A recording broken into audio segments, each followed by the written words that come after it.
सुप्रसिद्ध मुक्तेश्वर मंदिर प्रांगण में भक्त मिलन सह वनभोजन कार्यक्रम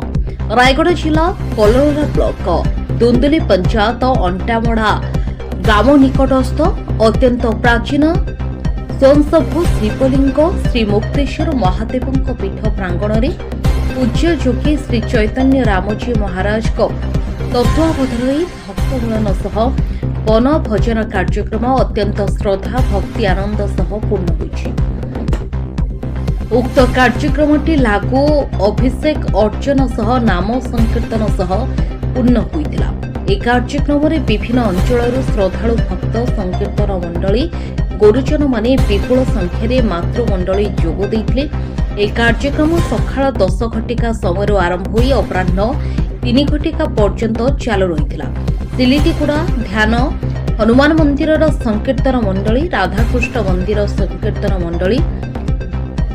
जेकेपुर श्री सीताराम संकीर्तन मंडली हरिझुला रायगड़ा श्री जगन्नाथ दास भागवत टुंगी भक्त मंडली और श्री दक्षिणमुखी हनुमान मंदिर मातृमंडली एक कार्यक्रम में अंशग्रहण करथिले। उक्त कार्यक्रम में पूर्वतन जिला परिषद सभ्य पी गौरीशंकर राव मुक्तेश्वर मंदिर सभापति गौरी बाबू हनुमान मंदिर सभापति पी रमेश माथुर श्री लीलावती षडंगी कीर्तन मंडली गुरुमोहन गुरु युधिष्ठिर प्रधान राधाकृष्ण मंदिर सभापति एके साहनी हेमंत राउत धर्मेन्द्र पांडे मंदिर पूजक मनोरंजन दास प्रमुख उक्त कार्यक्रम को सुचारू रूपे संचालन करथिले। ए कार्यक्रम परिशेष विशिष्ट वरिष्ठ गुरुजन को संबर्धना करा जायतिला। हेमंत राउत जेकेपुर राधाकृष्ण कीर्तन मंडली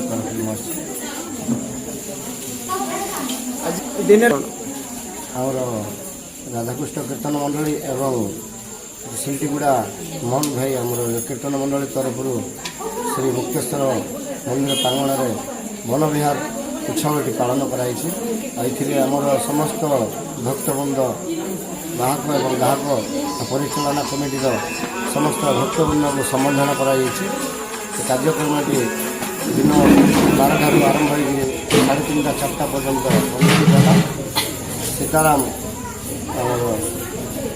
चैतन्य उपस्थित गौरी आज्ञा उपस्थित एवं हनुमान मंदिर परिचालना कमिटी उपस्थित कार्यक्रमटी परिचालना होती बहुत सुंदर भाव समस्त भल सहयोग करते समस्त श्रद्धा कीर्तन श्रद्धा पाई मो बहुत खुशी आगू एमती कार्यक्रम चल। हरिओम आज्ञा मो ना हूँ योगी श्री चैतन्य रामजी विश्व कल्याण साधना समितिर प्रतिष्ठाता रायगढ़ जिला। आज बहुत सुंदर विषय सनातन संस्कृतिर धारा को समग्र ग्राम ग्राम रे परिप्रकाश करने दिगरे जो संकीर्तन मंडली गुरुजनकर मंडली भक्तजनकर जो आवश्यकता पड़ुची ये सुंदर अवदान को आखि आगे रखी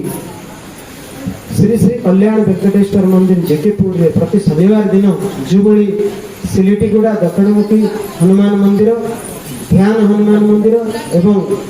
आमर बारिजला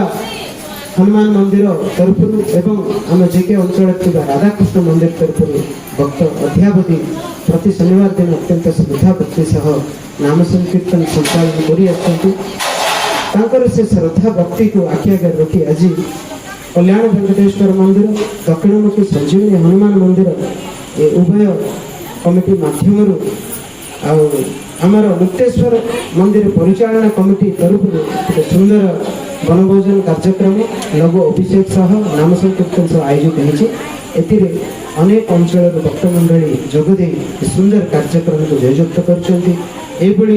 सनातन संस्कृतिर धारा को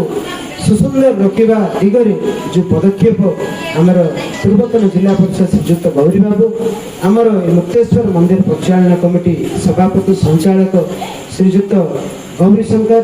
तत्सहित दक्षिणमुखी संजीवनी हनुमान मंदिर सभापति रमेश बाबू एवं संकीर्तन मंडली गुरु अमर मोहन गुरु विषम कटक शिवप्रसाद पाढ़ी रिपोर्ट G9 ओडिया।